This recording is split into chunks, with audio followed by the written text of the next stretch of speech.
Thank you very much. It is great to be here hosting Saturday Night Live.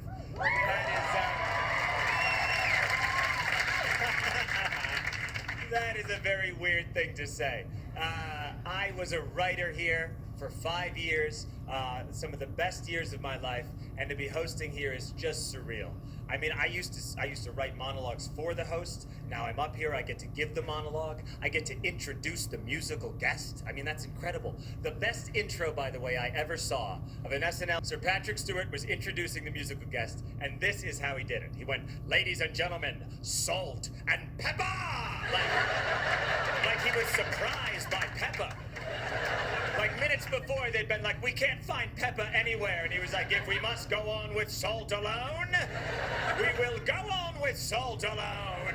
And they're like, 3, 2, 1. And Pepper bursts through the door and he's like, "Ladies and gentlemen, salt. And what's this? Pepper!"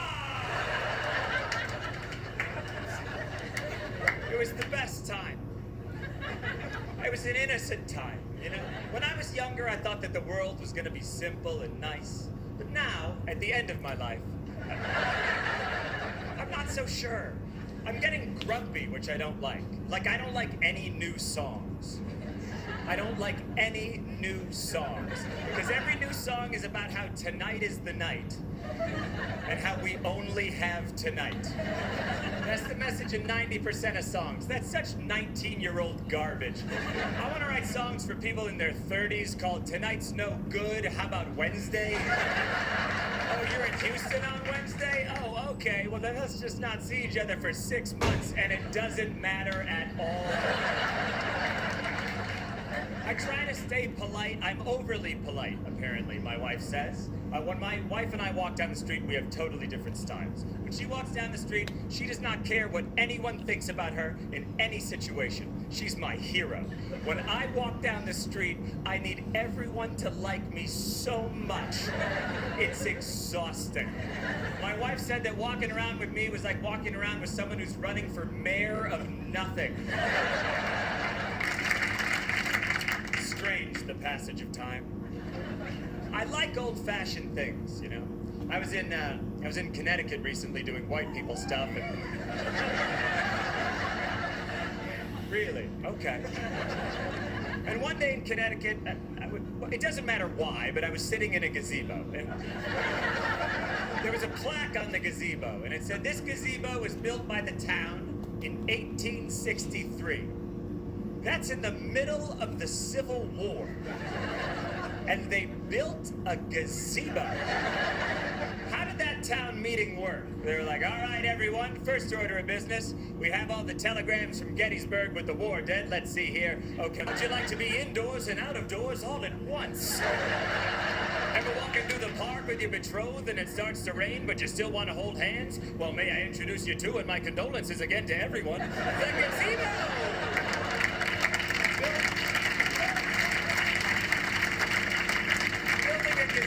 During the Civil War would be like doing stand-up comedy now.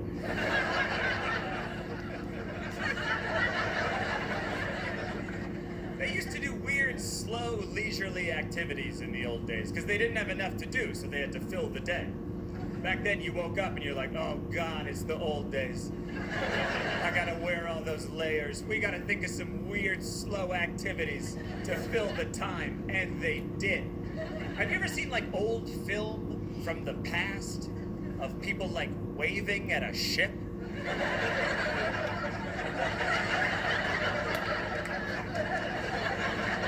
What if I called you now to do that? "Hey, what are you doing Monday? There's a Norwegian cruise line leaving for Martinique around 10 a.m. Here's my plan. We get very dressed up, including hats, and we wave handkerchiefs at the ship till it disappears over the horizon." No, I don't know anyone on the ship.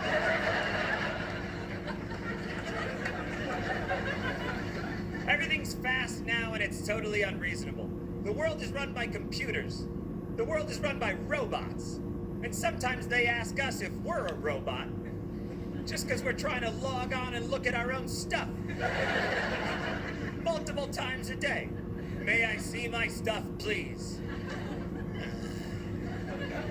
I smell smell a robot. Prove you're not a robot. Look at these curvy letters. Much curvier than most letters, wouldn't you say? No robot could ever read these. You look mortal if ye be. You look. And you type what you think you see. Is it an E? Or is it a 3? That's up to ye. The passwords have passed, you've correctly guessed. But now it's time for the robot test. I've devised a question no robot could ever answer.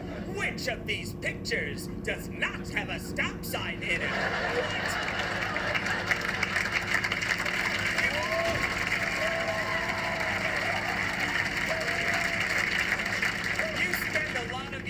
Telling a robot that you're not a robot. Think about that for 2 minutes and tell me you don't want to walk into the ocean. Ladies and gentlemen, we have a great show for you tonight. Chef White is here. Stick around, we'll be right back.